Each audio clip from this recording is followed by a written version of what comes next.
Welcome to the Soul Tribe Podcast. The Soul Tribe Podcast was created to help you navigate through the world of spirituality, wellness, and self-development in an easy, grounded, and relatable way. We break down everything from the Akashic Records, manifesting, spirituality, and so much more. We want to help expand your boundaries and bring the spiritual world to you in a fun and easy way. Get ready to be inspired with tips, tools, and easy to digest information. Let's do this. Hey everyone, welcome back to another episode of the Soul Tribe Podcast. Today we have an interview with Courtney Starkey, which is our genius hypnotist, which we love. And we're here to talk about some interesting things. I'll begin with the fact that we want to see what it's like from your perspective as somebody that works in the hypnotherapy, field. We were wondering what it's like the TV scenario thing. Like we were talking about that the other day and we said we have to do an episode about this. Mm-hmm. So what I noticed, and then I'm going to ask you about it. What I noticed was like if you put on like CNN or something and they'll be like repeating the same, and usually all of them say the same verse the same exact way, almost like they pass each other a little slip and say, guys, we got to say it this way. They don't even change one word. Yeah. And so I was like, there's something behind this. And then we kind of semi-talked about it when we hung up the last podcast recording. And we said, we got to talk about this because it seems like it could be some sort of brainwash or hypnotherapy thing. So what is your take on that?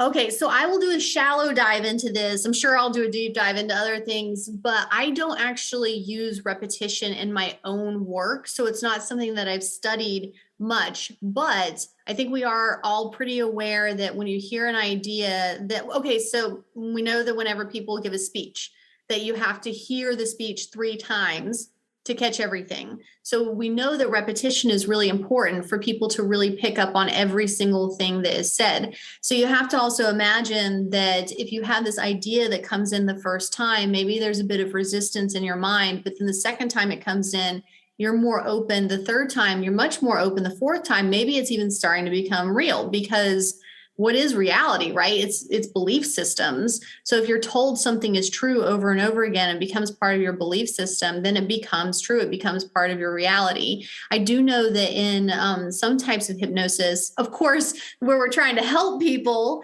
that they do mention that repetition is helpful because the same principle where you're introducing an idea and then the subconscious mind will start to accept it more each new time you reintroduce that idea. Again, I've not studied this to know exactly how or why it works or what would be the exact strategy that would work the best. But I mean, yeah. And I think we've all felt it before as well. I don't know about you guys, but every now and then I'll hear an idea and I'm like, that's the most ridiculous thing I've ever heard. But then let's say that, I don't watch the news, but I have an Instagram feed, right? And so let's say that a similar idea keeps coming through on the Instagram feed. And even some people who I think are free thinkers sometimes get wrapped up in their own version of fear, like kind of the opposite of what other people are afraid of, but it's their own version of fear.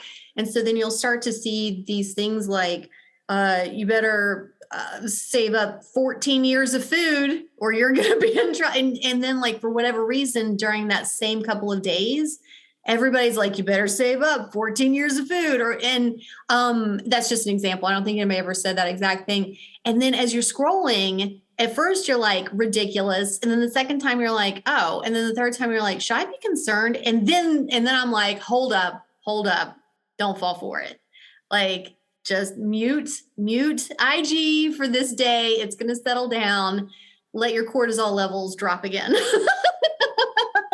No, totally. But even feel it. Yeah. You can, even bring it into like even a simpler term, like growing up.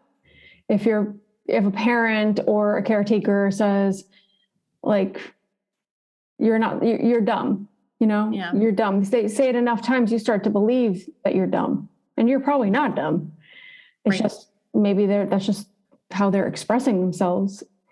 So then we believe that. And then we have to work through that when we get older. Same Yeah, concept. and it's interesting.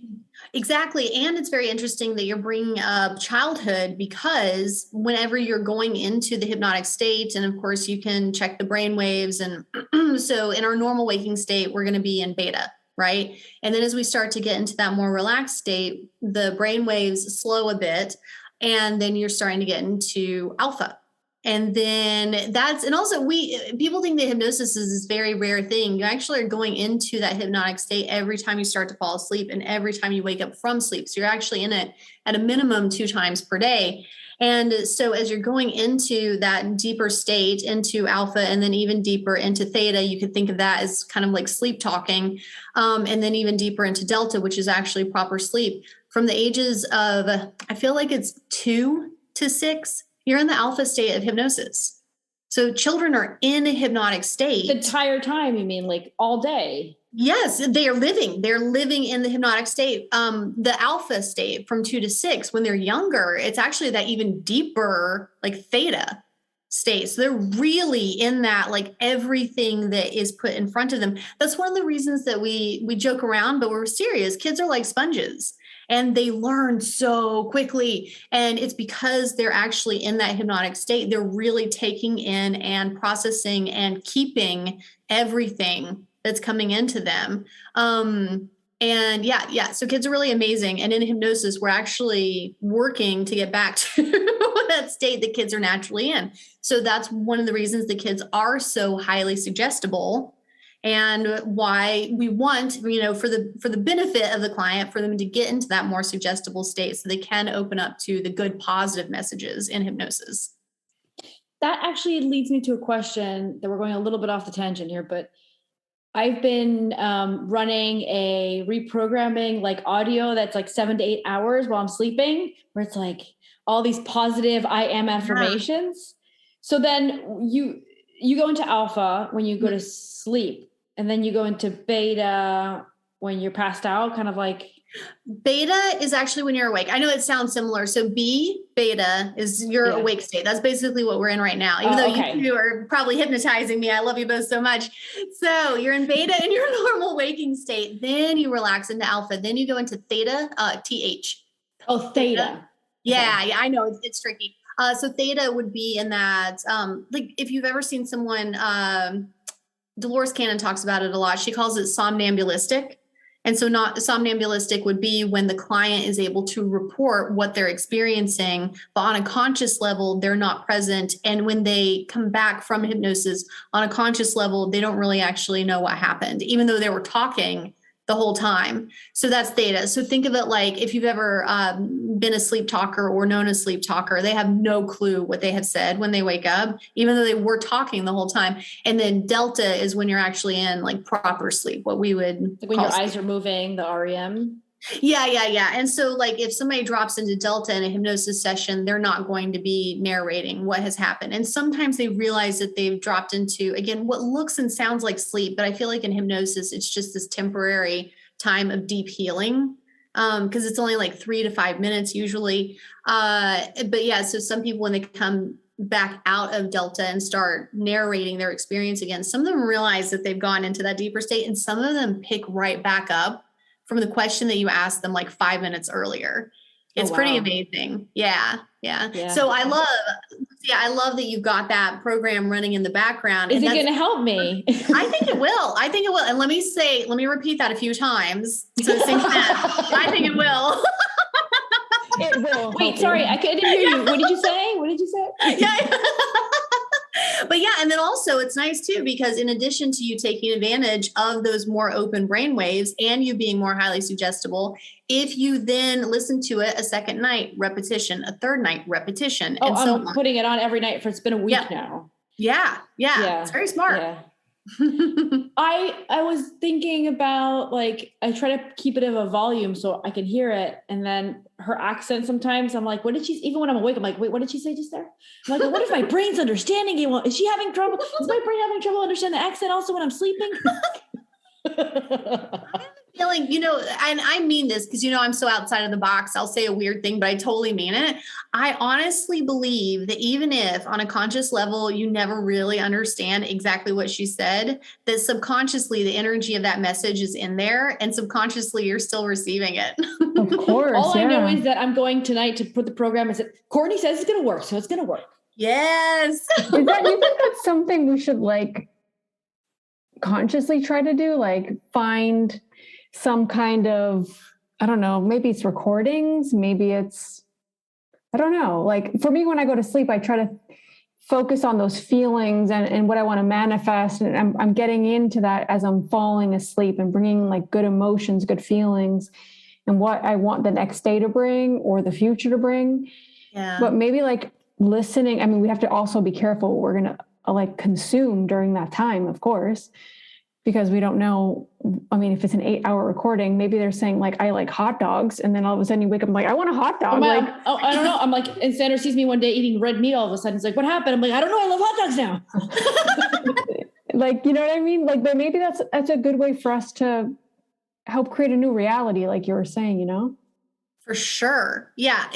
I think that it's so easy to help create a new reality. I wish more people understood how easy it is. And it could be as simple as listening to something that's pre-recorded or something as simple as having positive thoughts and letting that be the thing that brings you into sleep. It's really not that complicated. It's just that we're told that the world is bad and that we're bad. And then we unintentionally program ourselves to believe all of that. So then we have that tape playing in our minds. So it's like, yeah, why not be proactive and create a positive tape, whether it's a literal recording or just your own thought process as you're falling asleep. Yeah.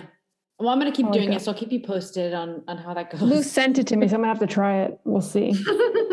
Yeah, I know that I think some people find it really hard to sleep with that noise in the back. So we'll see how it goes for you. I'm a good sleeper. Like I'm pretty good. I pass out. I'm like, that's it. I'm out.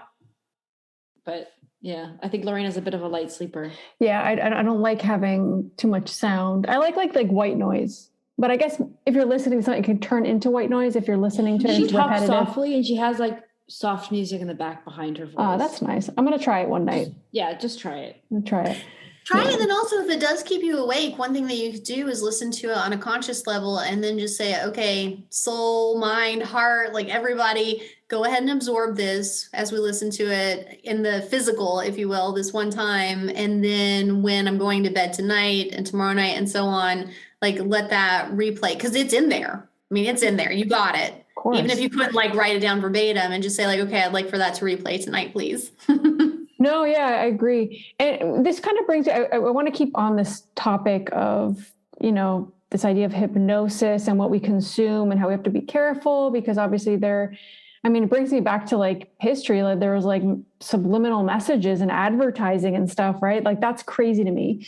But before we do that, and before we can talk about that, I think like, what is hypnosis? Because I think it's such an interesting word. I guess it carries a lot of meaning for people, and people see hypnosis as something different. And hypnotherapy obviously is its own kind of, its own genre, I guess. But what is hypnosis exactly? Or how would you describe it in your words, from your experience? And yeah, I'm sure you've had tons of experiences in your line of work where people are like, well, yeah, where's the thing so you can put it in front of me and I'll fall asleep.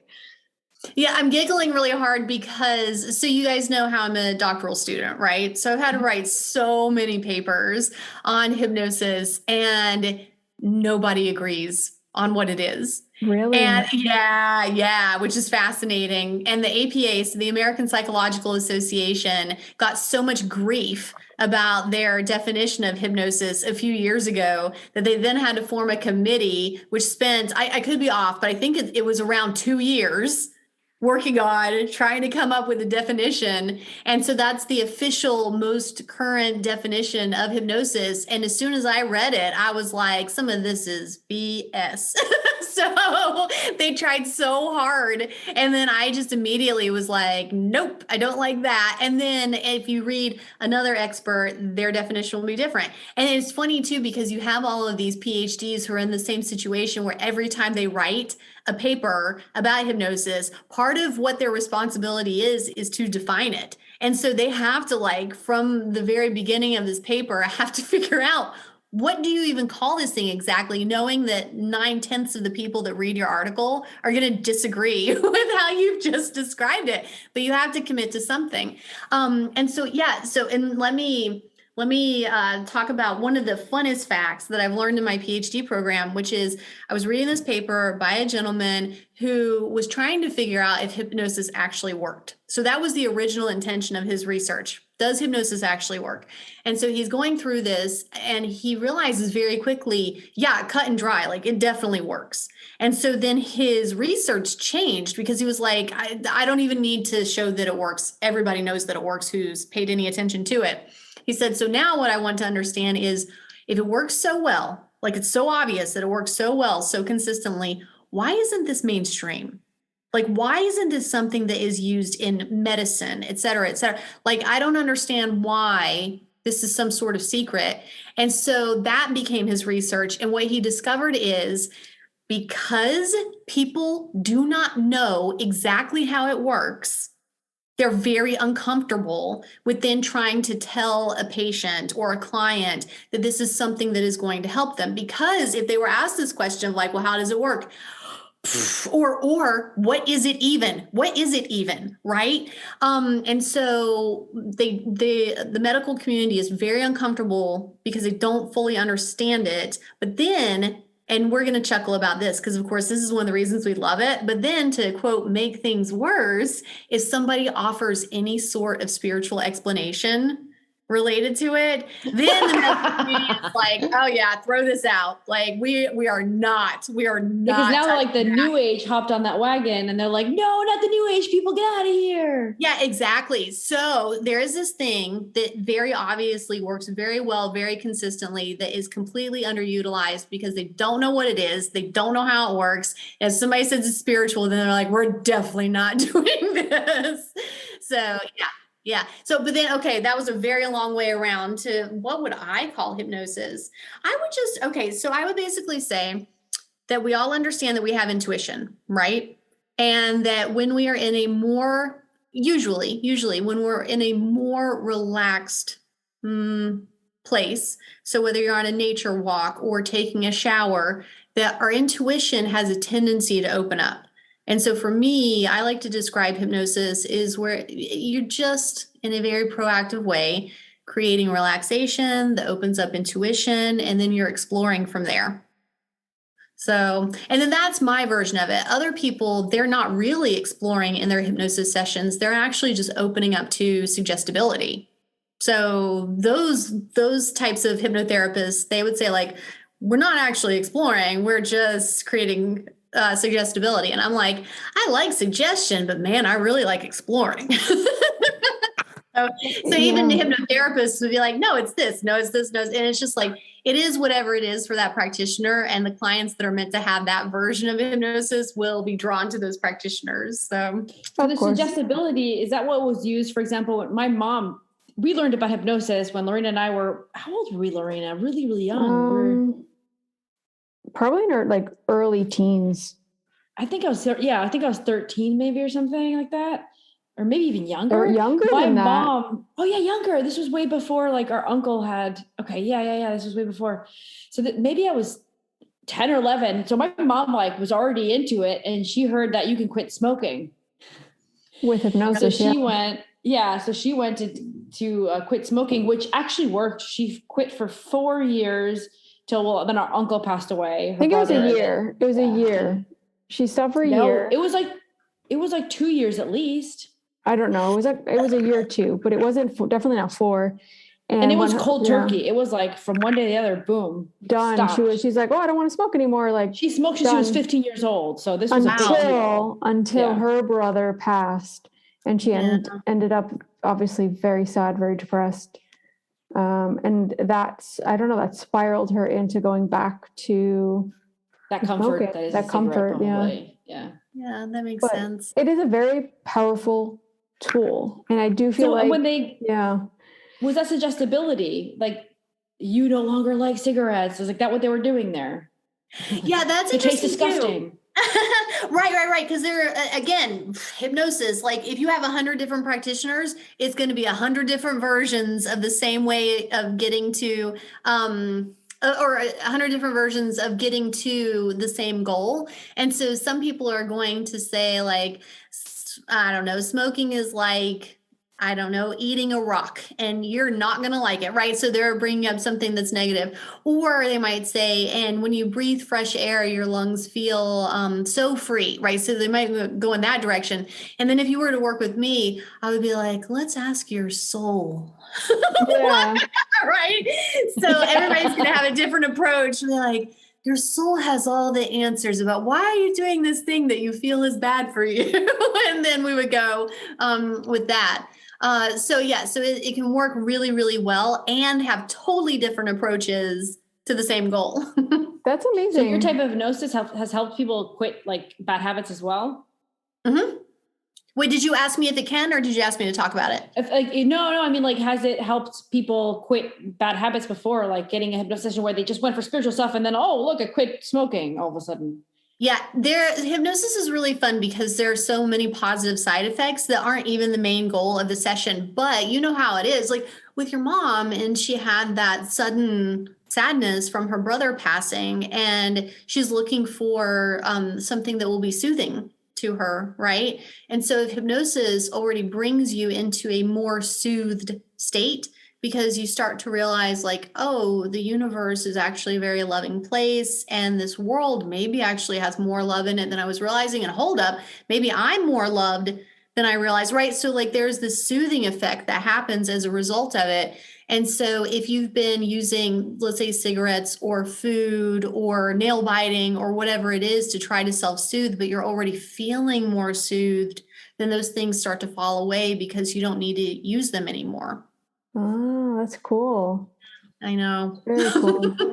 But going back now, thank you for explaining that, because I think that really goes to show how varied and wide hypnosis can be. And that even goes with like just intuitive people, right? Or readers that, you know, they mix things up and they do their own, like they find their own way to communicate things or connect with the universe or connect to their guides. And I find like it's cool that everybody's has their own definition of it, but ultimately, I hope, at least is what I'm seeing, like most people are doing that to help people in some way. So it doesn't matter what they're doing, as long as you resonate with them and you're working with them and they're trying to help you, right? But bringing that a little bit over to what we were talking about, the mind and how suggestible people are in certain ways with repetition and a bunch of other things. Do you find that there is an aspect of hypnosis in, I guess, media or the way that we study even, or I don't know, just like what we consume on a daily basis? Oh, yeah, for sure. And one thing, because it's funny, like we know how helpful hypnosis is, but then it doesn't get used because it's not understood. But then on top of that, you hear people say the word hypnosis now, but it's talking about hypnosis in negative light because the media and so on and so forth, that there is this negative programming that's happening that's really, really obvious. And so I don't know that these programs, whether it's news, et cetera, I don't know that they are actively trying to figure out what hypnosis is and to utilize those methods. I suspect they probably are, but I don't know that for sure. But it does seem like that there are so many things that they are doing. And I have a feeling that it's probably way deeper than we're even aware of. Like I imagine that they probably understand what colors get you to feel certain things, how to pace by the way, I'm just like saying this off the top of my head. I have nothing to back this up other than just intuition is coming in, but like the pacing of how you deliver what you're saying, the word choices. We know that they are wordsmiths. This is part of their expertise, that they can craft these narratives in a way that is effective. It's very, very digestible, and it's powerful. And then if you use repetition, like what we were saying, then it really gets in there. And then a tipping point, right? So if one viewer believes it, and we all know people like this who immediately, and they have no clue they're doing it, they immediately start parroting what the news is saying. And so then you have basically a news personality sitting at your dining room table having dinner with you. Even if you're trying to not watch the news, then you have this person who's saying all this. And if you don't know that they've been watching the news, you think this is real information. You don't realize that they're just repeating what was said on the news program earlier that day. And so if you don't know that, then you're going to believe that what this person is saying is accurate and not just being fed to them. So it is really interesting where we then start to become programmers of each other. And I think that it's so fascinating where people want to belong, right? Like we want to belong and get along with each other and be friends and in the same tribe. And so it's so much easier to agree with someone that you like than to disagree with someone that you like. So I think it's also easier to take in the news when it comes from a peer. So you got the authority, right? So people trust the news. They're like, this is their job. Like their whole job is to find out information and to share it. So like, why would they give us false information? Their whole job is to tell us true information, right? So if you believe authority, then you've got that. But then if you also trust your peers and then they're saying things, so like, it's kind of amazing. It's very well crafted. The powers that be, they're very clever.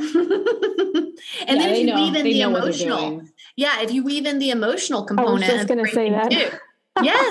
Yes. Where it's like, if you tell somebody stop me if I'm using any words that I shouldn't use. But if you tell somebody that if they take a certain action, then they keep another person safe, there's a lot of emotional manipulation. And then if you don't do that, what's the opposite of that? That means that you're selfish.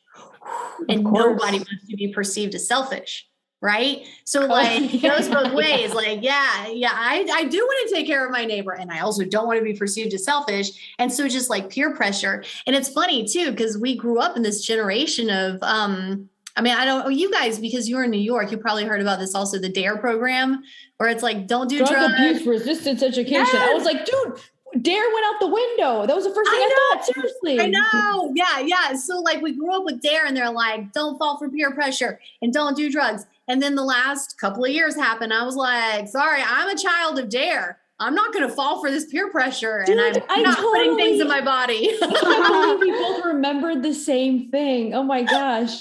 It's true though. Yeah. Yeah.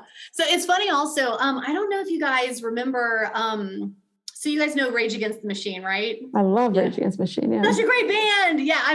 I know everybody thinks that their generation has like the best music, but I tell you, growing up in the 90s, I'm pretty sure that was the best music. So yeah, you got Rage Against the Machine. And then, and do you remember that they were requiring a certain thing for people to attend their concert? And I'm like, what? Like you guys are the ones that put so much. Am I allowed to swear on this show? Yeah. Okay, great. Yeah. I'm like, Rage Against the Machine, you put so much like fuck you in my heart, and like in a good way, right? Because like some people you do need to say fuck you to. And I'm like, Rage, like you put so much like empowering fuck you into my heart. And then they say that you have to have this thing to attend their concert. And I'm like, hey, Rage Against the Machine, fuck you. So it's just really funny that we're told as kids, like, be your own person. And I'm like, well, thank God we grew up during that time, because now, like, it really is important to be your own person and really understand, like, what are your thoughts and beliefs and feelings, and that you're not just accidentally adopting all of the thoughts, beliefs, and feelings that you're being told to have. Yeah, and how everything's set up right now. Like, there's so much external, like, stimuli everywhere, and it's constantly bombarding us where I'm not talking for us, but I think a lot of us feel like we have to take a step back because we can't listen to ourselves. Like you said, it's like, what do I actually think? What do I actually feel? Like, what feels right to me? What's my truth? And it's you're always going to, at least I'm speaking for the three of us, because I think the three of us are very much we want to help. We want to be there for people. We're about healing. We're about helping people find themselves. Like, we don't have any intention of doing anything like malicious or harmful, but then you get into a point now, I think in the last couple of years, that it's like, well, if you think a certain way, then you are bad. You are not good. You don't have good intentions. It's like, that's what they've made you believe. And I mean, well, it didn't work with me, but I'm a rebel. Like I was born for this. I was born to be told what to do and to be like, you're telling me what to do? Well, then I'm not doing it. Like Right. literally my soul was like, I know what personality I need to beat this. Bam. Lucia's not taking, like me and Sandra were both the same way. Like as soon as he goes, you have to go to the supermarket now. I'm like, I have to go to what now? You're telling me I gotta go to the supermarket. I'm not going to the supermarket now. Now you gotta go yourself. It's like Sandra and I always have a standoff with each other where we're like, no, don't tell me what to do. So it's like, I was born for this. Like, and someone goes, you're a bad person because fine, I'm a bad person. I don't care. Did I ask for your opinion about me? No. Okay. There's the door. Goodbye. Like, yeah, for me, I like to, cause I have, God, and it took me years to cultivate this, but I have a pretty like happy, gentle, fun loving, like very embracing personality. And so people never see it coming. They assume that I have just towed the line on all of this stuff because it's clear, like people can feel that I care about them and I care, I care about the world. Do. Yeah. And so it's really funny whenever they're like, oh, you haven't done that. I'm like, I have not. And like, I sell that with love and joy too. I'm like, I have not. Yeah, but you're genuine so yourself. You're you. Yeah. You're following what feels right for you. While, I mean, we all have to honor ourselves. I think that's the whole thing. Like when we get into these, like you're saying, all this hypnosis stuff is being looked at in a negative way now because of the way it's being used or the way we're connecting with it. Because it's just, like I was saying, it's like all out there. It's how can we get out of that state? How can we be more present? How can we figure out what feels right for us and honor ourselves and connect to our higher self, Well, what I found really funny was like, at least Lorena and I were talking a lot about empowering. And I know that you're a lot about that. Like, what does your soul have to say? Like you're leading your ship, right? And then there was a lot of Joe Dispenza talk years before, we walked into all this mess. It's like, did Joe Dispenza just go out the window in 2 seconds in everybody's mind? Like, as soon as people thought they were going to die, they really, really went into fear mode. It's like the first thing that Joe Dispenza is like, your mindset is what's going to determine how it's going to go for you. And like, if you're going to be healthy. Yeah. It was really, really interesting watching a lot of very, very bright, very intuitive people immediately be so terrified for their lives. And I think that I would love, Lucia, to hear what you think about this. I think it was very easy for me to feel like everything's going to be okay because I don't have a kid. Now, if I had a kid, I could have reacted in a totally different way because then I don't know what I would be like if I had mama bear energy where I'm just like, wait, now I'm fine with dying, but like now I'm scared about the life of my kid, right? So I imagine that messes with a lot of people. So for me, I get it. Like they don't want to die and they don't want their loved ones to die, but like, I don't think that there was really ever anything for them to actually be afraid of.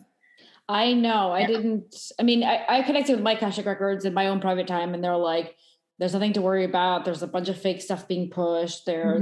There's another agenda behind it, which we all know. We're not gonna get into it, but like they made it clear for me. And I was like, hey, I don't care. Like, it's fine. Like, whatever. I quite enjoyed it because in the beginning, I really liked having like Sandra at the house more who's working from home. So I was like, oh, this is awesome. Yeah. And then after like a year, I'm like, get out of the house, Sandra. Yep. Yeah, I would love to hear how Lorena handled it because Lucia, I did the exact same thing that you did where when the whole world was like, we're all going to die. And I was like, I don't know. I kind of think we're not. Then I did the exact same thing where I just got quiet, connected to my team, and they were like, everything's fine. I was like, I thought so. And then they told me some stuff and I was like, interesting. And then you watch like over the, months and years, you watch it play out. And I'm like, wow, like they got it right. Lorena, did you do the same thing where you're just like, I have to say, I think at the beginning, all of us were in a little bit in fear, at least, right? I had enough fear to be like, is everything okay? And then they were like, it's okay. And I'm like, sweet. Yeah, that was kind of like me, I guess, because I did connect to myself. Lou and I channeled a lot. We would talk a lot. We would, I went inward a lot. I think it was a big test for me personally of like trusting myself and what was right for me. It felt very internal in that sense. But yeah, there was no doubt in my mind what was happening for a reason. Yeah. And that I could see it very clearly, from the messages and the visions and everything I was getting. It was just like, gonna have to wait all this out. We're gonna have to figure this out as like day by day. And it was like you said, as things started playing out, you're like, wow, interesting. And then some curveballs here, you're like, oh, even more interesting. Yeah. But I guess was excited for the possible wake up call it was going to be for a lot of people because the categories kept saying to go in. But I found myself quickly disappointed when a year passed and people weren't changing. They were just living in more fear, and they wanted the control. They wanted their government to control. They wanted their government to do something about it. That's when I started going, oh, I'm very disappointed in people right now, actually. It's quite sad. I mean, it's sad. But at the same time, I know everybody's experience with it has been so different, right? So we have to honor that. Yeah, I would love to ask this if it's okay. I know really clearly, like, the benefit that I received from the last 2 years. Do you guys know the benefit that do you want to talk about it, or is it private? No, yeah, I'm happy to talk. I mean, I would talk about it on the podcast sometimes. Like, for me, it put me in the right direction work-wise, for one. And the freedom part has been a bit difficult, of course, but now I'm starting to feel that. And I think with anything, it's a journey. It takes time, but I'm definitely feeling like I'm more in my purpose right now. But it took a while. It took a lot of trusting. It took a lot of like having faith, because I think there were moments where you get so frustrated and you're just like, what the heck? When is this all over? What the heck's happening? Like Lucy was saying, like a little bit of disappointment in a way too. It's like, how? But it's like anything, we have to trust the process and stay true to ourselves. And I think things eventually end up working out if we're living our truth, Yeah. Yeah. Lucia, what about you? I saw a meme when it first started that said something along the lines like that moment when you realize that there's a massive pandemic hitting and your life didn't change at all. I'm like, oh, because like when Aurora's sleeping, I work from home. Aurora kept going to school. Like they only cut school. I think it ends up being for 2 weeks, maybe a month maximum. Kids never wore masks at school. Aurora constantly always went to school. There was nothing. We all had a normal life here. The only difference was that Sandra was working from home, which he was actually like really into. And I as well, liked it. Like we would have lunch, he'd come downstairs. I was growing, at some point I had a lot of good lettuce growing, my vegetables, everything. So I would make like amazing salads and he'd come and it was like, oh, our life is actually getting better right now. This is amazing. For me, I doubled down on, because I thought, I never thought that I was going to like die. I didn't think I was gonna be, I thought if there's a sickness going around, it's severe, I might get it a little rough because my immune system off. I'm like, I need to double down. Like I need to concentrate on my health, which I've been doing that for a while. Like that's why I got a hypnosis session with you. I said, okay, this is now when I need to like really take it seriously. And I just started getting into herbalism, and I'm like, empowerment. I'm not going to feel unempowered. I'm just going to empower myself and give myself more tools just in case. So I got into taking chlorine dioxide, which is very controversial for a lot of people, but I still taking it till this day, and best thing I ever did. Like, I think I would have started taking it if it wasn't for what happened. And I barely get sick now at all. And I used to get sick all the time. It's true. Oh my God. Wow. Yeah. And herbs, I take more herbs. I drink more tea, like herbal teas per day. I started fasting, intermittent fasting, which now I've taken back up again. Yeah. This is the healthiest I've ever felt my whole life. Yeah. It's really interesting that there's so many of us that the last 2 years, there have been significant upgrades in the way we're living. And then Lorraine, my story is a bit more like yours, where it was work related.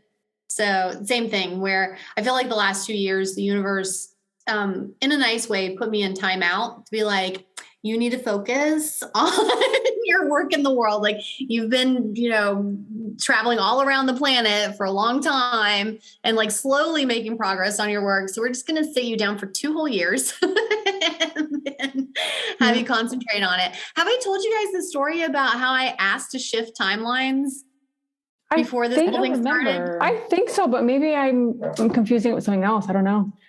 Totally worth telling again. And then also that's another reason I was so hip to the whole thing, the last 2 years being suspicious, is because of the way I entered into the 2 years. So I was in Hawaii and it was March 12th. And I did, not all meditations are created equal. Some of them are really powerful. And then others you're like, yeah, I sat there for a few minutes and that was that. And so this was a really powerful, I call it meditation, but it's really a self-guided hypnosis session. And I asked the universe, I was like, I really, really want to shift timelines so that I move to Hawaii permanently, happier, healthier, faster. And it was powerful. Like you could feel it. I was like, I don't know what I just shifted, but I shifted something. That was amazing. 2 hours later, my friend that I was house sitting for in Hawaii, she messages me and she was like, we made it as far as Canada. They're not letting us go to Morocco. They're turning the plane around. And I was like, what timeline did I just shift into? Yeah. So like that was my entry into it. And I feel like I'm actually originally from the timeline that everything would have played out how it normally does. Like where they say scary things about coughing into your elbow for like 3 weeks. And then like H1N1, right? Like, oh yeah, a lot of times, like there's always some like 3-week period where everyone's like, and then they get bored of it. And then there's another news story that takes over. And so I think I'm from the timeline that actually would have been like 2 or 3 weeks. And then they move into something else. But then I plopped squarely into this timeline. And I've heard, because I've asked my team before, can you merge timelines? And they're like, yeah, actually, like as a lot of you advance, like once you understand the lessons of one timeline, you can go into the next timeline and then you start to merge the lessons. So you're not just learning it from like a variety of places. You're experiencing all of it in one self, if you will. So yeah, so that was my entry into it. And so the whole time I was like, this seems really suspicious. Yeah. So it was a fun entry into it. And then we were talking before we recorded this about that I was making wishes to be able to fly again. And I was like, dragons, angels, fairies, like the whole team, I want to be able to fly again. And then the next day, the CEOs of all the major airlines sent that letter saying, can you please lift the restrictions?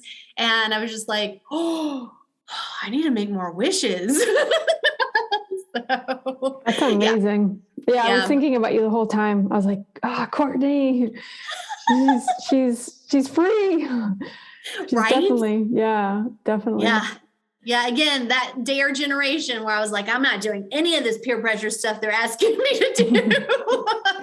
I was trained and born for this. But I think there's something great in that, like being able to stand up for what we think is right for us and following through with that. I think that takes a lot of self-discipline, because obviously there's people outside of us telling us the contrary. And as long as we can follow what feels right, then we're never doing wrong by ourselves. Like, what would happen if you did the opposite? How would you feel right now? Probably not so good. Yeah, but I think it's interesting now to look at the aftermath of all of this psychologically. We're talking about the hypnosis and all that. So let's get a little bit out of that, because a lot of people suffered pretty badly the last 2 years. And I think that part of it is, how sometimes if people are suffering, they want others to suffer as well. And so if they have been following all of these rules and then they see someone not following the rules, it's not actually a fear of germs. I suffered. I didn't want to put this on and I suffered, and I see you not suffering and now I'm mad at you. I really think that that's where that rage comes from. It's not so much about, I think you're going to kill people. I think it's that, and then also if someone lives from a place of courage and another person lives from a place of fear, I think that they get really angry seeing a person live from a place of courage, because deep down within, they wish that they had done the same thing and they're mad that they didn't, but they don't know how to express that anger. And then they blame the other person rather than realizing they're actually frustrated with themselves. So yeah, we watched a very interesting psychological experiment play out. What's great about it is that because it was so overt, like it was so obvious for the last 2 years, then it's been really interesting to then for me, right? And for all of us, I'm sure, to go, what have I been believing in that wasn't as overtly bullshit, right? What like more subtle bullshit have I How adopted? many things have I fallen for previously? Yeah. What did I fall? And so, yeah, you have to think I literally about thought that too, actually. Oh, ooh, whoa. How many stuff did I previously? Yeah. Yes, So it's true though. Yeah, I think we all have. This is all there to show us something, even within ourselves. I truly believe that. But it's sad, the aftermath, in the sense of the anxiety, the fear, the mental health aspects. I think there's just that's I don't know. I hope we can all get out of this, you know. I do think that was the thing that you're saying, Lorena, like you're supposed to see something. And I remember the Akashic Records described it in a way that made me understand everything now that I see. It's like when dark exists in the dark, you're not aware of it because it's in like the dark. Yeah. For it to be liberated, for it to become back into light, first light needs to hit it. So it needs to be seen. People need to see it. And so what the Akashic Records were saying is for the next few years, and I don't remember when they said this, probably at the beginning of, the last 2 years, like 2020, what we're going to start seeing is what seems to look like a worse world, but it's light hitting things that were dark before. And now they're being revealed and now we can see them. And now we have to accept them. Okay, this was here, this existed, this happened, this was a thing, or this was pushed, or this was a lie, or this was true, or whatever. And then it needs to be liberated little by little after light hits it. So I think that might be what it is. We were all supposed to see this big, what'd you call it? Experiment? What was the word you used? Definitely a psychological experiment. Okay. Light hit this huge psychological experiment, and now we can all go, wait, how many times do we fall for the psychological experiment actually? Yeah.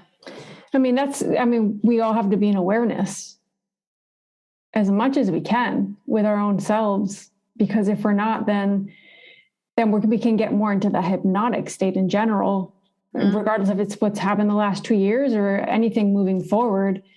That the awareness of not just our thoughts, but our emotions and how those are causing us to react and how we're living out in those emotions, because that's the scary part. When that takes over and we're not actually living our truth, we're not living what feels, or living in the way that feels right. And I think that's cultivated in many ways, right? I think us having certain practices, like we're talking about, maybe meditation, maybe journaling, maybe self-reflection, maybe asking ourselves questions, maybe connecting to our higher self or our spiritual team.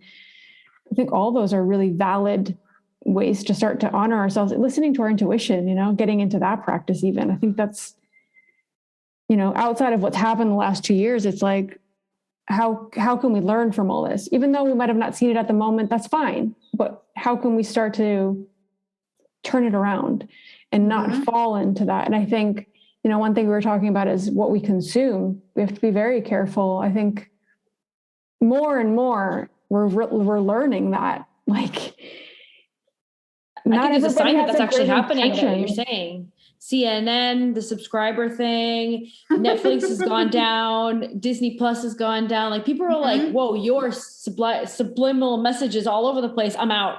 Like, yeah. And some of it's not even so subliminal, where you can watch. Yeah, you can. Is it okay if I say the propaganda word? I think I just misspelled that, by the way, but you understand what I'm trying to spell. Yeah. Okay. Can I say that? Okay. I have no idea. Remember Hunger Games, they call it propos. So I'll call it propos.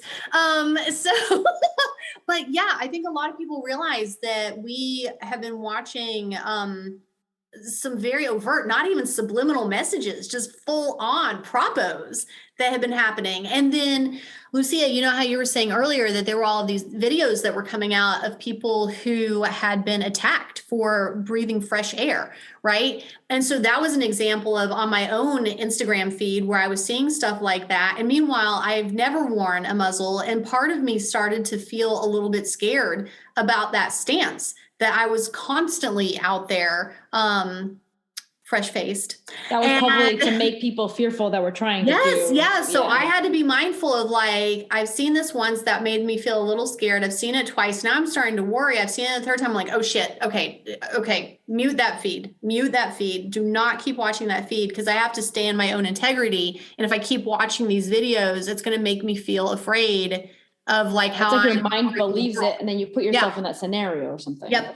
Yeah. And I do think, you know how it is, law of attraction, right? And so if I went out into the world and I felt fearful about my adorable smile being shown, have I opened myself up to, because there's prey energy and there's predator energy, right? And so if I'm walking around like a ray of sunshine, like I really feel like the predators are like, not that one.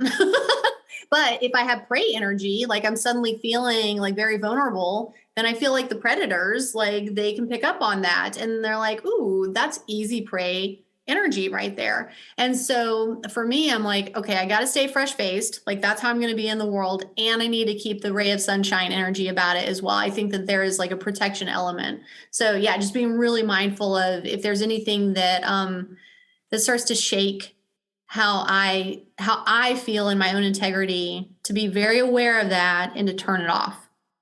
So, yeah. In Holland, we at one point with Sandra, we were just walking to the supermarket, just like with nothing on, right? And in the beginning, I was like a little nervous. I'm like, I don't want to be told off in Dutch because I don't know what they're saying to me. I'll be like, oh no, Espanol. I don't know. I don't understand what you're saying. But so Sandra went first, and he reported back to me because he was going to the supermarket for us, and he's like, yeah, I came. He's like, fine, nobody said anything. Actually, the cashier at the supermarket and the cashier at the bakery, both two different people, came to me and said, I wish I could do that, but I can't because I'm working. Yeah. So he actually ended up having people come up to him that were like, oh, you know what? You're so lucky, and I'm glad that you're doing that. So he was bringing in that energy that those people were kind of recognizing him. And then I would go to the supermarket, and then I would spot, I saw one guy without anything on. It was me too. And then we looked at each other and we're like, oh, I recognize you. What kind of person you? I see you. And it's like you recognize someone and you like love them all of a sudden. You're like, oh, you're freedom too. I'm freedom too, man.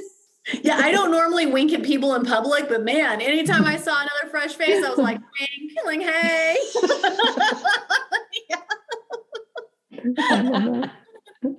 Yeah. Yeah. And I have somebody who's close to me, and it's so funny, these certain sentences that just get emblazoned in your memory. And I remember him saying to me, he was like, you do realize that you're inspiring nobody by being fresh faced. He didn't say that phrase, but he was like, you're not inspiring anybody by doing that. And I like, to this day, I'm like, false, because every time I see someone who's fresh faced, I feel joyful. So there's no way that my fresh face isn't inspiring joy in someone else who's like, okay, there's at least one other person out there. Yeah. Right. Yeah. But it is interesting how like even the people who care about you in your peer group, they also want to tear you down. And I genuinely think it's because they're not living in their integrity. And so your living in your integrity makes them feel so uncomfortable on the inside that they want to lash out. So triggered. Yeah. Triggering. Yeah. Mm-hmm. It depends how you see it. But so I think maybe a good thing to talk about now would be what are good ways that we can take our power back, and obviously with what we consume and all those things, but I think maybe leaving people with some advice, or I don't know, you with the work you do, it'd be interesting to see what you have to say, you know? Yeah. So one of the reasons, and I hope that everybody who's listening pays attention to that, all three of us did the same thing independently, which is when things started to get a little weird, all three of us were like, let's check in with the team. We didn't check in with each other. I mean, we probably did as like a second step, but the first step was let's check in with the team. And so I really feel that that's what people need to do. If you are getting your information from, I call it the horizontal, like the earth plane. I think of like, if you're getting information from the horizontal peers, that's fine. But remember, you are taking on other people's belief systems. And so for me, I like to hang out with in the vertical, so spirit realm peers. I'm like, okay, that's who I actually want to connect with in this moment. And if somebody's going to have an influence on me, I'd rather it be my spirit realm friends than anybody on the earth plane. And you know how they say that you are like the 5 people that you hang out with the most? Yeah. So I'm like, well, let me hang out with my spirit friends more. Let that be the 5 beings that are actually influencing me. And then you are able to bridge not only are you able to stay in your integrity, know what you're meant to know, but then you're able to bridge that energy back down into the earth plane so that more people get to feel spirit realm energy while they're operating in the earth plane. So for me, it feels like a really nice solution to have your own wisdom, stay in your integrity, and have this radiance about you that has a positive effect on other people, even without you saying a word. Of course. Yeah. Yeah. Yeah. And I think to make it even like bringing it down even to like a simpler form, like listen to your intuition. And if you feel like you can't listen to that, then there's too much noise. Yep. We have to quiet it down. We need to get everything outside of you away, even if it's just like closing your eyes and breathing and connecting to yourself and connecting with those emotions that are coming up for you at that moment, because there's no way you're going to listen to anything going on inside of you or your intuition if there's so many voices outside of you, so much noise, it's just going to be that much harder. Yeah, I really feel like anytime somebody is feeling nervous about something that they have consumed, that they owe it to themselves to turn off the TV or whatever it is. Like for me, the only way I'm getting news is if something pops up on Instagram. So to be mindful, does this person that I'm following, do I feel good when I get their information, or do I feel bad when I get their information? And so just being mindful of that and then turning it off and just go outside or read a poem, or you know what I mean? Like do something Read that is a book. quiet. Yes. Yeah. Do something that like feels really good and is nourishing to you. And it's very interesting. There's also this belief system that I think is fully erroneous, where people think they have to watch the news because it is their responsibility to stay informed. And I'm like, is this information helpful though? Like you're informed, but is it helpful? And so like they taught us that, right? Like they didn't teach us to be informed about ourselves first. You're like number one. They never taught they're us like, that. it's our responsibility to be informed. I'm like, I'm going to call bullshit on that too. Agreed. No, I agree. Yeah. It depends what you do too. Like what kind of work do you have? Maybe there's certain aspects of things in life that you need to be informed about because of your work or because of the lifestyle that you have. Great. Yeah. But one thing's being informed, another thing's being obsessed. Yeah. Ooh, for sure. For sure. And being able to be informed in a way where you can insert your own critical thinking about your assessment of the overall information. And also paying attention to, is there even a difference in the information that you're getting? Like if you turn on news channels that are supposed to be on opposing teams, but then they're actually still funneling the same information at you, like a normal person would be like, well, that must mean that it's accurate because they're funneling the same information. Yeah. Like, or they were given the same script. Which was the beginning of the episode, the repetitive pattern. Yeah. Oh, good one. Repeat, right? Good one. Yeah. So, and then, okay. And I want to say this story just in case somebody's listening and they're like, I don't know. Like, this is how overt it is. I'm not exaggerating when I say this, the smartest person that I've ever met, but of course I mean academic intelligence, like the photographic memory, that kind of intelligence where they're just brilliant. They would pass any test you ever give them and can remember anything that you've ever told them. And so, but this person is highly, highly influenced by the news.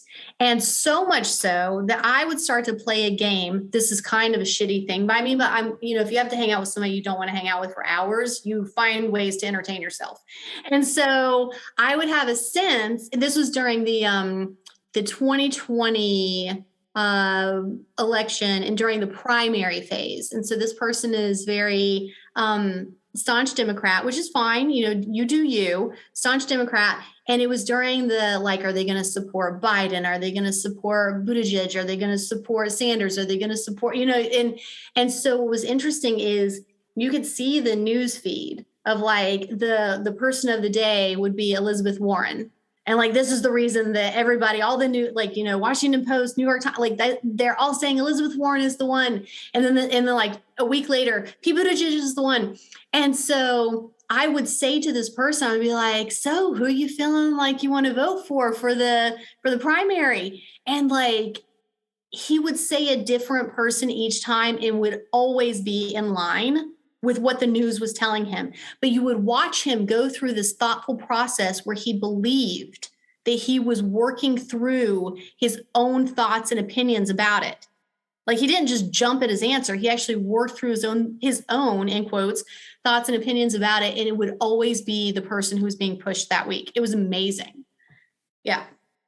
It's a very intelligent person. That shows you the process works because the person really thinks that it's original, their own original thoughts, right? It was amazing. And I feel sad that I feel sad that I was a little mean-spirited because I was chuckling to myself on the inside. But for the purposes of a psychological experiment, it was very interesting. No, for sure. Yeah. I mean, that kind of leaps in. We did an episode that just came out this week, Monday. So we're recording this on today's Monday. The day that came out. Yeah. Okay, yeah, Monday. We did the episode about energetic parasites, and then like parasites in general, like thought forms. And I think that would put this under that category as well. Yeah. Of course. It's a thought that's actually not originally yours. That doesn't really originate from you, your soul. It came from somewhere though, and it was placed in there somehow. Yeah. Mm-hmm. Yeah, because aren't there parasites that actually take over? Correct me if I'm wrong. Isn't it ants? Is it ants that are susceptible to this one parasite, and the parasite can actually go into the nervous system of the ant and actually make the ant start doing the movements that the parasite wants? Oh God, that sounds disgusting. That sounds really creepy. It's pretty incredible. I mean, Earth is wild. Oh God. Oh my God, I'm like shivering. Oh God. Yeah, I don't make sure I don't get that parasite. Yeah, this is I hadn't even thought about that. That the powers that be, that they basically have gotten into the brain of this person and then just puppet master them into having them like do the movements. Now you're doing the movements they need. Yeah. You're making the vote that they need, and you're putting on the muzzle that they need, and you're right. Yeah, we have to really connect with ourselves, because otherwise we're not like exercising our free will. Mm-hmm. Yeah. And it's interesting because free will is scary. So if you're not comfortable with yourself, free will is scary, because what if your free will leads you in a direction opposite the tribe, which is a scary place to be, but I fully support it. And I think also a lot of people are very afraid that they are bad on the inside, and they are very, very scared to be self-aware, very scared to do self-reflection, because I think that they're really nervous that what they're going to find in there is bad. And it's like, well, none of us are perfect. Like, we're all going to find some junk in there. And that's when you clean house. Like, Lucia, was that a Lucia original where you said that the dark can only be exposed in the light? Oh, the Catch a Gurgles had said it at some point, like trying to explain. Did they say it to that. you? Yeah, it was like on the podcast, I think. I'm pretty sure it was podcast. Yeah. I love it. Like that's brilliant. That's really brilliant. That because I was actually just about to regurgitate. Look at you hypnotizing me. I was about to regurgitate back to you the thing. And that Lucia is the best person in the world. Yes. She is the best person in the world. Yes. Yes. So like I was about to regurgitate back to you the idea that once they shine the light on their own darkness, that's when they can finally address it. You know what, Lucia, I adopted it. I make it my own now. You can have it. Use this wisdom a lot. Leash it out into the world. It's not a trademark or anything. It's a Akashic wisdom. It's a Akashic wisdom. Come on. I like that because like it was a really nice way of explaining, listen, guys, the next few years on Earth is going to look really crappy, but I promise you, it's actually the process of us getting you a better Earth, by the way. Yes. Yeah, for sure. It's very interesting too. So again, like I don't hang out with many normal people, but every now and then I spot one in the wild and talk to them. And so and you're the weirdo there. Yeah. So toward the very beginning of all of this, and let's say late March of 2020, I was saying all this stuff that I still believe to this day, and like feels very, it was accurate the whole time, even though the whole world was saying what I believed was wrong. And this person said to me, he was like, you know what, I don't know what to think, because a lot of my beliefs are based on wisdom that you've told me over the years. And he's like, and now you're saying all this stuff about, March of 2020, if let's just call it that. It's like, you're saying all of this. And so now I don't really know that I trust any of that previous wisdom that you told me.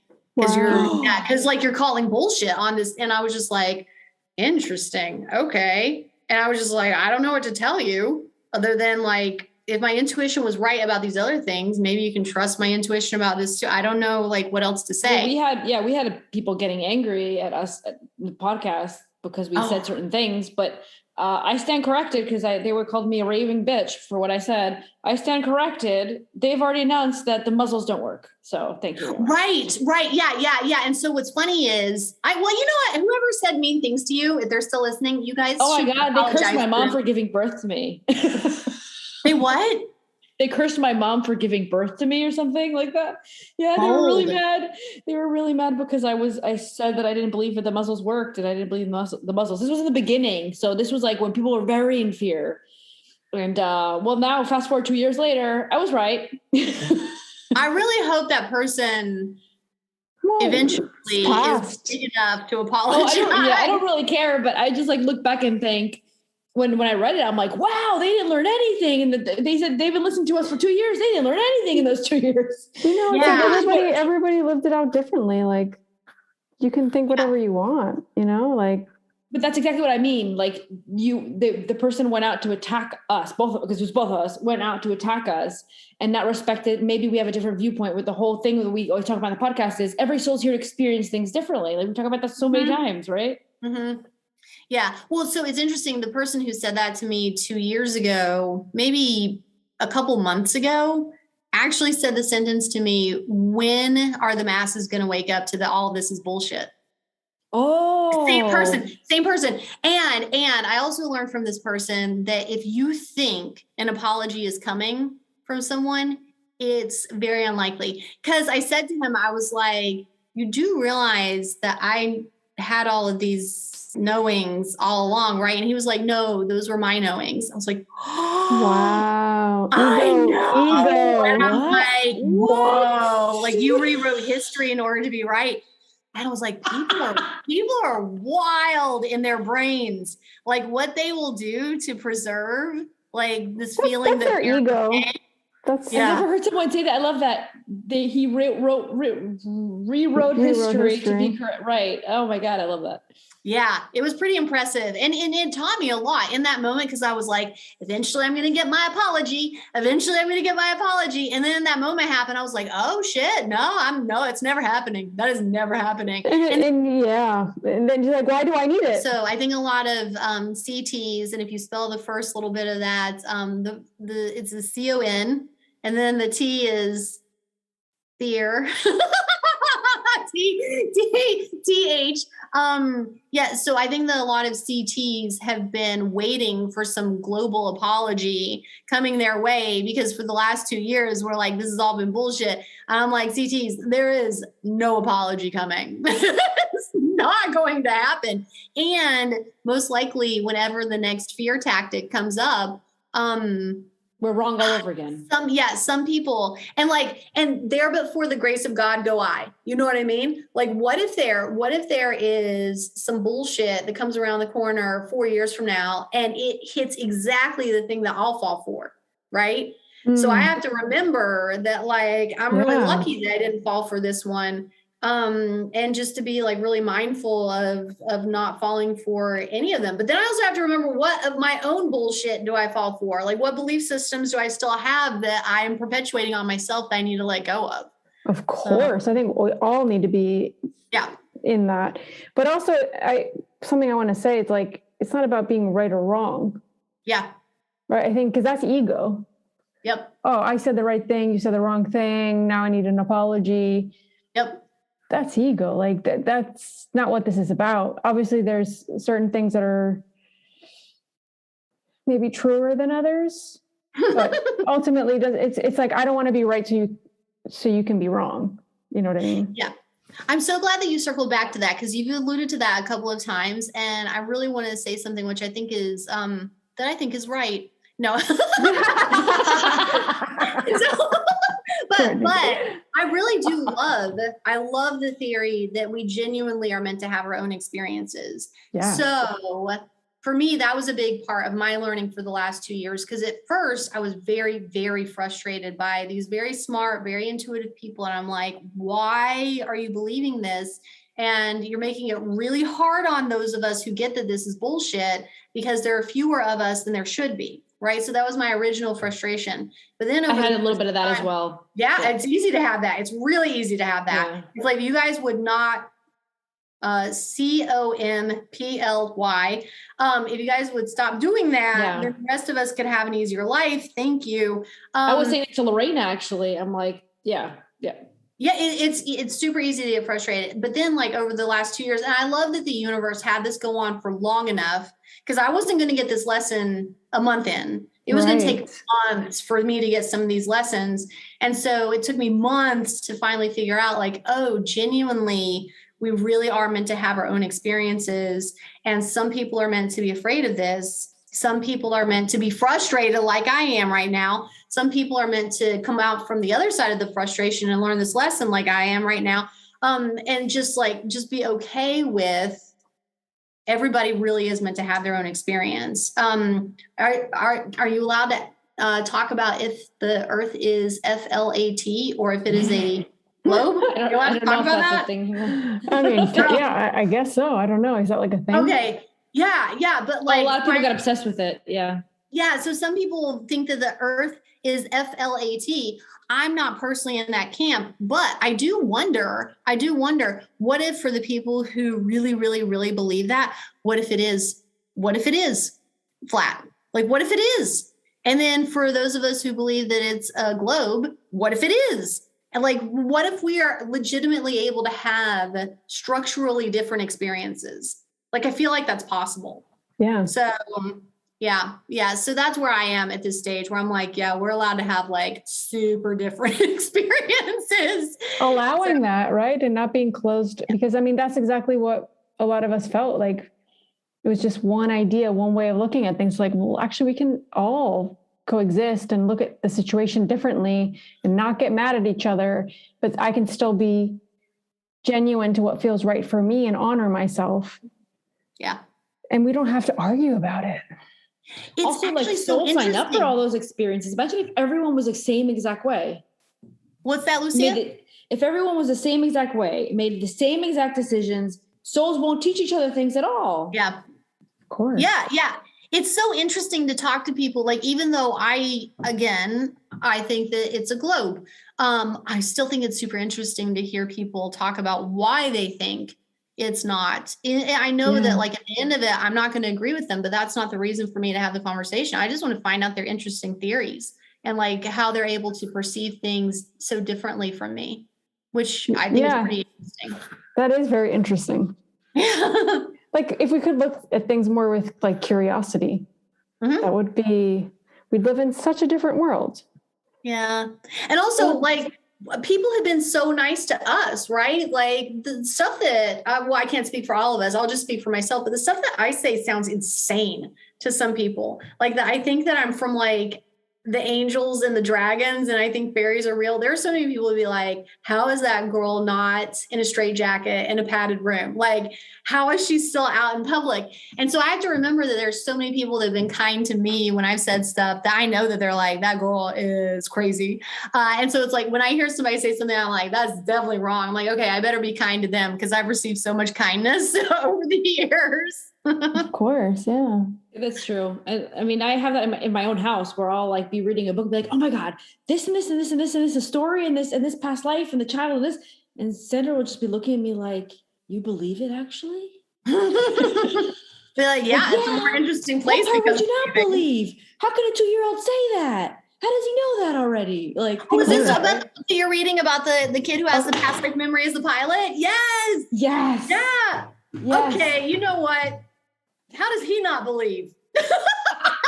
Yeah, exactly. I'm like, how do you not see it? It's so obvious. Well, you don't know if the parents are making it up. No, they're not making it up, man.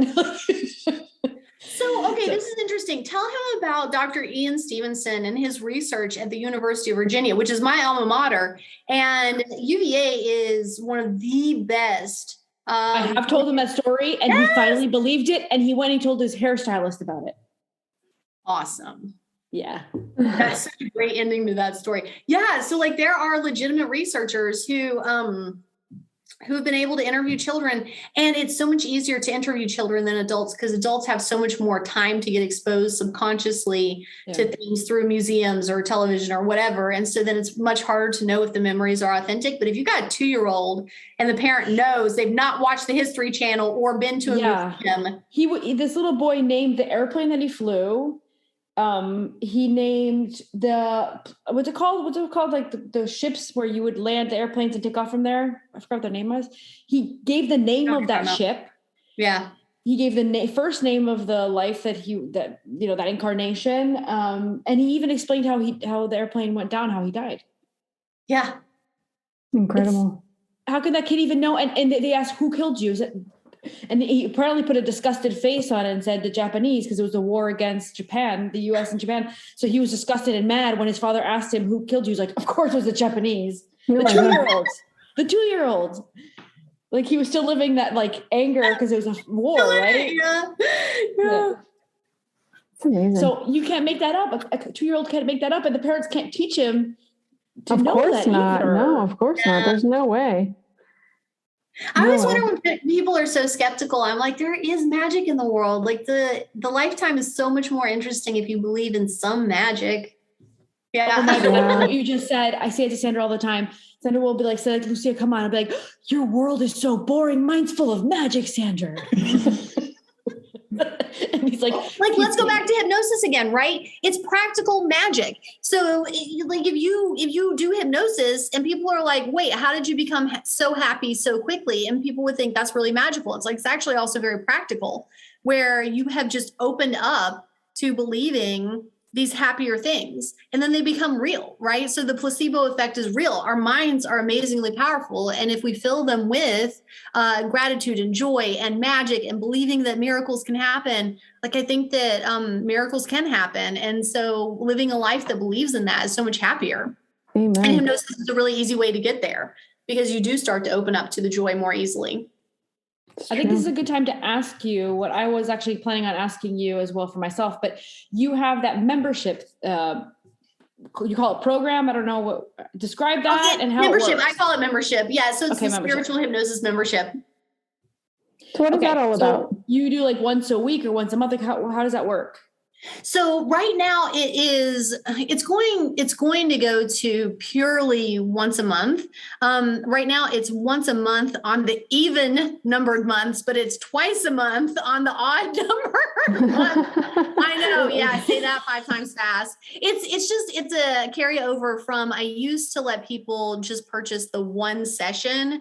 And then those who signed up for the membership got a bonus session every other month. And I'm like, let's just make this less complicated and have it just be once per month, since like everybody who attends is a member. And it's so wonderful. Like the reason that the universe gave me that idea is because I really lucked out when I first started as a hypnosis client that I found a practitioner who takes health insurance. That's like winning the lottery. Wow. Like finding a past life regressionist who takes health insurance, like this almost never happens. And so I was able to have consistent access to spiritual hypnosis sessions. Amazing. And I know that that's why I grew and healed so quickly.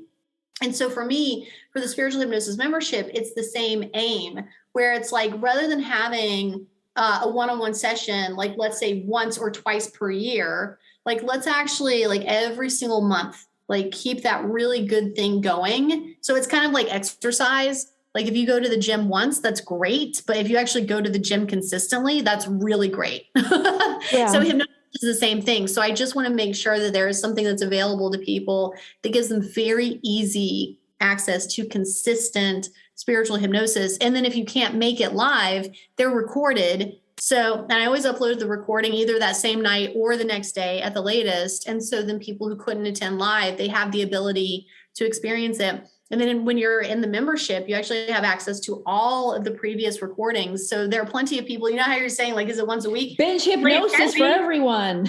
Yeah. And some people do that where they're like, I'm just going to listen to the recordings in between the live sessions, which is great. And then one thing that's really fun, because I interviewed some of my members to find out like, what do they really like about the membership and so on. And it's interesting, multiple people, but it was different sessions, said that they had a favorite. And like they would go back to this one favorite, and every time they would experience that favorite session, there would be new information that would come in for them. And I never knew that that was a thing that might happen, that there would become a favorite and that multiple people would do it and they wouldn't even pick the same favorite. Wow. So yeah, there needs something different. Hmm? Everybody needs something different. So they're attracted to what they most need to like clear out, right? Yeah, exactly. And then sometimes when I'm facilitating the session, I know what I'm going to talk about during the session. And then sometimes I really just go with the flow, and I have to wonder, actually, I don't wonder. I know that this happens. Sometimes what I say that the universe has given me is actually specific to a person who's experiencing the session. And so I think that is why it sometimes feels a little bit extra special to certain people, because what came out of my mouth was actually meant for them. Right. So it helps everybody, but it's meant for them. Yeah. So That makes sense. I understand that. Yeah. Mm-hmm.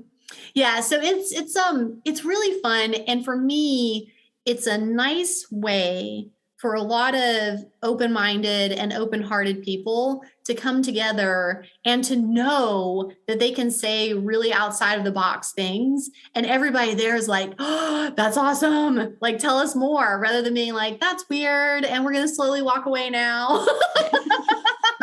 So, yeah. It's a really good time. It's really, really nice people. I was really thinking about it, and I was going to ask you about it today, because first of all, I thought it was interesting for everybody on the podcast. I don't know if they know that you have that membership thing. And also I was thinking about it for myself. I was like, oh, I have to ask for the details because I don't remember anymore. So you had talked about it, but I'm currently having really good progress in my meditations. They're only 30 minutes long, but my astral body is starting to shift now. It's moving around, and it almost makes me feel like this really like weird drunk, dizzy feeling. And I feel like she's wanting to pop out and start having like astral projection experiences. I'm like, I feel like I need to start upping my game and add something else to the equation. Like I added the pre-programming stuff, which is more for the physical world. But then I was like, oh, maybe I should try the membership thing and double down on it. But then I was worried because I have a child and I know what time you did it, but they're already recorded as well. So that's, yeah. And also for you, depending on, where you are in the world at the time, they start at 2 p.m. Eastern and then wrap at 5 p.m. Eastern. And it's because I am always trying to be mindful of Hawaii. Like I want Hawaii to be awake, but I also want Europe to be awake. So like I try to keep it where like both sides will end up being awake. And yeah, there are some other members that are in Europe. So that would be really fun for you to get to meet them. They would love you. They probably already know you. For me. What? 8 p.m. for me, I think that is. Yeah, it's pretty reasonable. Talk about having a fun thing to do right before you end up going to bed, and then having the magic continue while you're sleeping.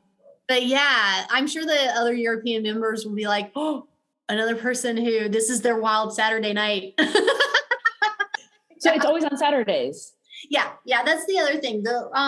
So for the rest of 2022, it'll be that on the odd number months that there is a bonus session on Sunday. But then in 2023, I'm just going to let's just simplify this and have it be once a month, and it'll be on a Saturday. But like I said, if you do have fun Saturday night plans, it's recorded, so you'll get to experience. I don't have Saturday night plans. I'm usually home with my child who's sleeping. Okay, perfect. This is made for you. I will be partying outside of my body. That's what I will be. Yes. Yeah.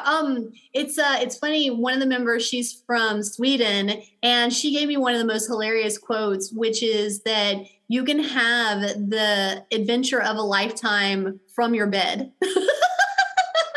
Well, there's many ways to do that. And I think we're going to close with that. No, I'm just kidding. Yes. I would agree. I believe that is correct. We've ended on top. That's another scandalous joke. Oh my, so good. So good.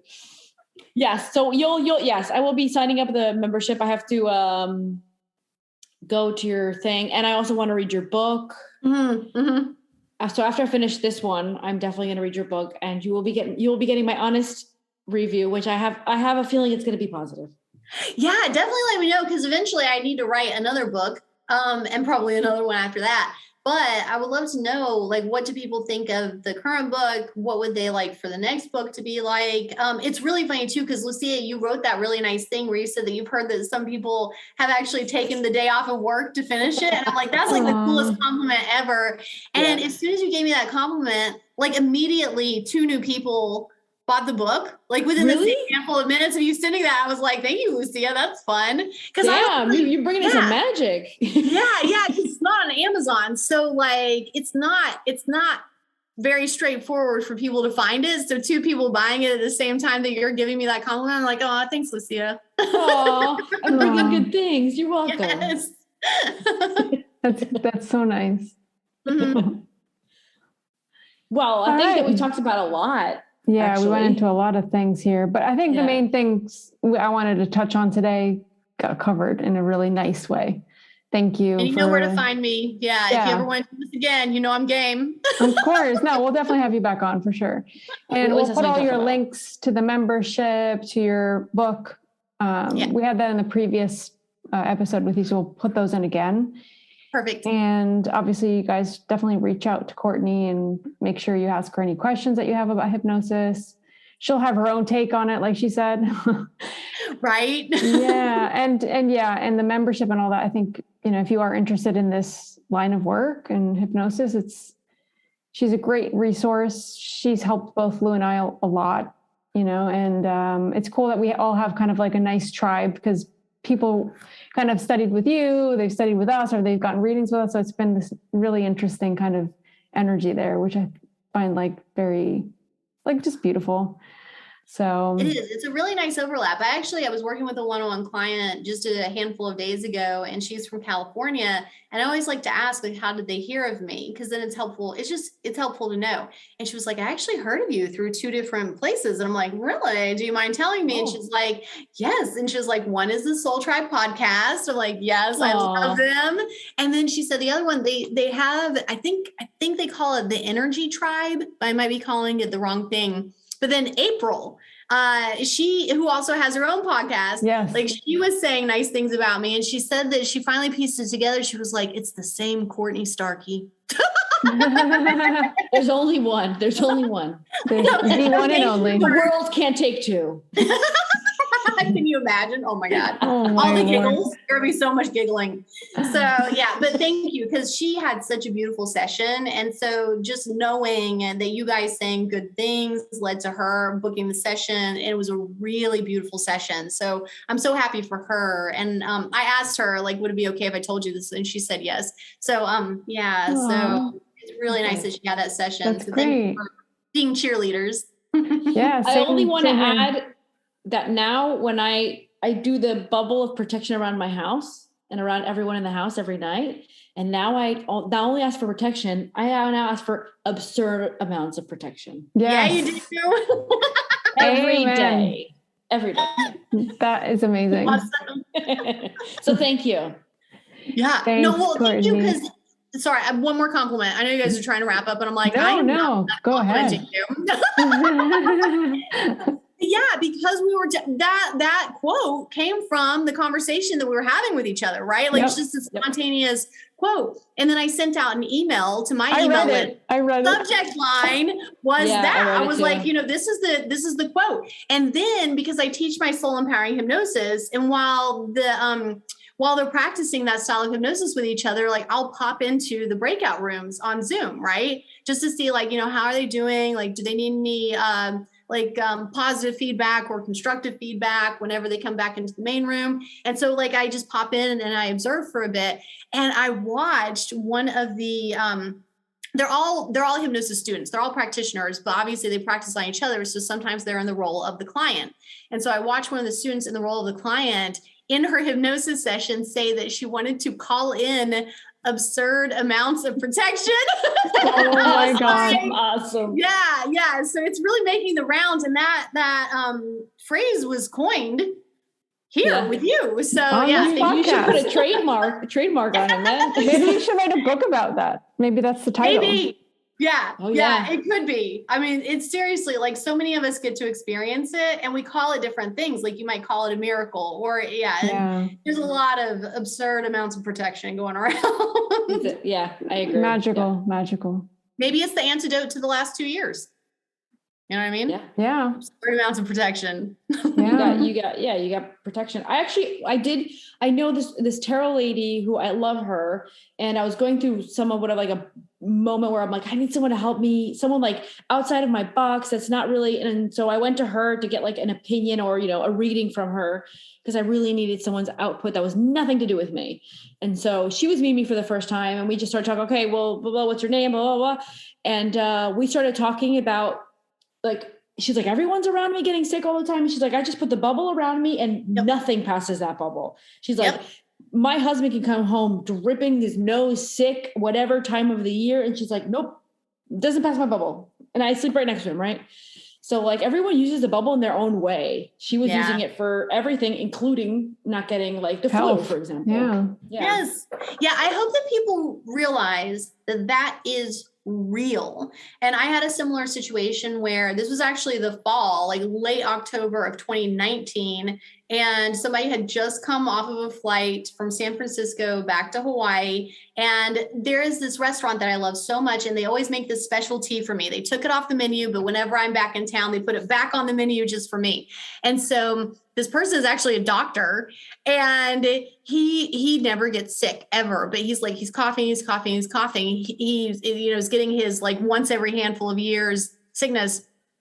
And we go out to breakfast at this restaurant. They give me my specialty. The specialty, they deliver it to me with a straw. And I'm not really much of a straw user, but whatever. I don't care. Go with the flow.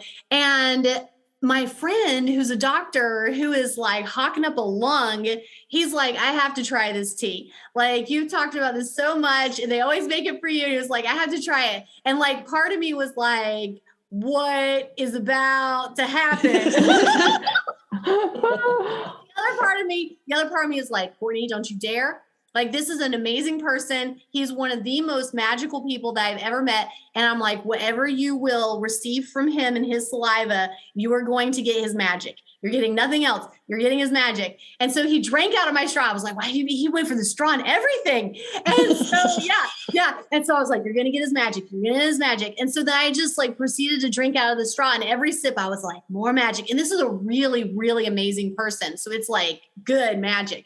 And so I was like, okay, get his magic. And so then like, a couple of days later, he was saying something to me about, I can't even remember. I had something to do with germs. And I was like, you drank directly out of my straw a couple of days ago. And he was like, that's right. I did. I'm like, how like sick was he that he didn't even realize he was doing that? And so he was like, that's right. And I was like, and I'm not going to get sick. And he was like, you are going to get sick. And I'm going to be laughing. And we're just playing with each other. Right. And he's like, I'm going to be laughing when I start hearing you coughing. And I'm like, don't hold your breath, man, because I'm never going to get sick from this. And like, I didn't. And I was totally fine. And I think that like, he learned a lot from me in that moment where I was like, I'm protected and I'm only going to get your magic. But I learned a lot where I was like, oh shit, like I really am protected. And then he started coming to me in dreams where he was like, you need to be more disciplined. And I was like, yeah, this is part of his magic. Like, yeah. Oh, wow. Yeah. It's pretty incredible. Very cool. Yeah. It's all how we perceive it, you know? Mm-hmm. Yeah. What we allow. Take in what you want to take in. I'm like, that's a magical person. And I hypochondriacs everywhere are like, no, I can't do it. Oh my gosh. Yeah. Yeah. My favorite part of that is that he's a doctor. She's like, it's absurd. Absurd. I mean, yeah, you would think that as a doctor, he'd be like, oh no, I would love to try your tea maybe another time. I think a couple things were happening there. He's so used to being healthy that he doesn't have that thought process that he might give something to someone. And I think he was also so out of it sick that he also wasn't thinking straight. Yeah, his brain wasn't functioning. It wasn't. So glad he didn't get sick. Yeah, that happens. Man, I love how Courtney always has like the craziest stories. I love it. I know. It's just in that, like, I feel like everybody could. It's just staying open. Like I could have done the normal person thing. I could have done the normal person thing and then like discreetly, gently, like move the straw out of the drink. But I was like, no, we're not going to be normal in this moment. This is the most magical person, or I don't know if he's the most magical, but he's really up there. I'm like, this is one of the most magical people I've ever met. Let me get infected with that. With the good stuff. Yes. I'm like, let it rub off on me, please. Yeah. And I think it did work. Probably. Yeah. If not, it was a placebo effect that came to your advantage anyways. Mm-hmm. Self-hypnosis. You believed it. What you did there was Joe Dispenza stuff. Yeah. Well, what's funny too is that incident happened right before I opened up my spiritual hypnosis membership. And it's like, you can see the line in the sand of like me and my career and how things are going up until that moment. Wow. And then after that moment. And I'm telling you, like something was in that straw that was really good for me. I mean that, and just knowing that you have more power than you thought. Mm-hmm. Yeah. I don't know. I'm fighting with my 15-year-old brain, dirtied mind, where you're like, I need some of his magic. I'm like, oh no, what is Courtney really saying here? This is a good time to end this episode. Anyway. You could be spiritual and still be dirty-minded. I'm so dirty-minded. No, I agree. It's true. I live the life. Yeah. I agree. There's these preconceived notions, of course, like, it doesn't mean you're spiritual, you're not dirty, or you don't curse, or you don't have like, or you don't have problems. That's another one. Is magic a euphemism for flirting and I didn't know it? Depends on what kind of magic you want to make. Yeah, I should probably say his wife was sitting right next to us. Okay, it was just a straw. It was really just a straw. Courtney. She's cracking up. Oh my God. Okay, my face hurts. All right, we're done. Okay, we're done. We're wrap up the episode, Thank you so much, Courtney, as always, for your amazing energy and just sharing all this info. And we'll definitely have you back on soon. We'll figure out what's the next topic. But we want to thank you, and we'll put all of her information in the show notes. You guys can refer to that for any links, and feel free to reach out to her. She's amazing, as you guys have probably already heard. And we'll see you guys next week with a new episode. Sending all light and love. See you next week, and talk to you soon, guys. Love you. Bye.